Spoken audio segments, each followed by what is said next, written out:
இந்த காம்போனன்ட் எல்லாம் எதில் ஃபிட் பண்ணுறோம் அப்படின்னா கேபினெட் அப்படின்னு சொல்லுவோம். சிஸ்டமில் CPU அப்படின்னு காமனாக சொல்லுவோம் இல்லையா, கேபினெட் இவர் தான்.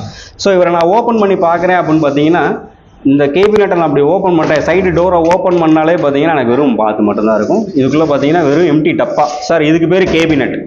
இந்த கேபினெட்டுக்குள்ளே இந்த பொருளெல்லாம் மாட்டிட்டேன்னா இதுக்கு பேர் CPU.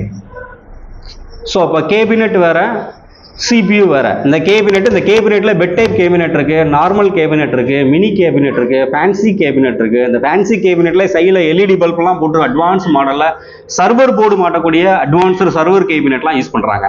நம்ம ஃபர்தராக நார்மலாக ஒரு ஃபேன்சி கேபினெட், இந்த கேபினெட்டில் இந்த டிவைசஸ் எல்லாம் கனெக்ட் பண்ணிட்டேன் அப்படின்னா இதுக்கு பேர் CPUன்னு பேர் மாறிடும். ஓகேவா, இதுதான் CPU. அதுக்கப்புறம் பார்த்தீங்கன்னா இதெல்லாம் கனெக்ட் பண்ணுறதுக்கு ஸ்க்ரூ போட்டு டைட் பண்ணுறதுக்கு நம்ம காமனாக ஸ்க்ரூ டிரைவ்ஸ் யூஸ் பண்ணுறோம். இந்த ஸ்க்ரூ டிரைவ்லேயே பார்த்தீங்கன்னா T4, T5, T10 நிறைய இருக்குது. ஸோ நார்மல் ஒரு ஸ்க்ரூ டிரைவ் இருக்குது, வித் அதே மாதிரி பார்த்தீங்கன்னா நோஸ் பிளேயர் இருக்குது. இந்த நோஸ் பிளேயர்ன்றது உள்ள ஜாக்கரை டைட் பண்ணுறதுக்காக நம்ம யூஸ் பண்ணுவாங்க. அதே மாதிரி ஜென்ரலாக நம்ம அஸ்யூஷுவல் ஸ்க்ரூவை கனெக்ட் பண்ணக்கூடிய சின்ன சின்ன ஸ்க்ரூ டிரைவ்ஸ் இருக்குது. இந்த மாதிரி ஸ்க்ரூ டிரைவ் மூலமாக, ப்ராப்பரான ஸ்க்ரூ மூலமாக இந்த போர்டு இல்லை டிவைசஸ் எல்லாம் ஒரு கேபினெட்டுக்குள்ளே ப்ராப்பராக அசம்பிள் பண்ணி வைக்கிறேன்னா அதுக்கு பேர் தான் CPU.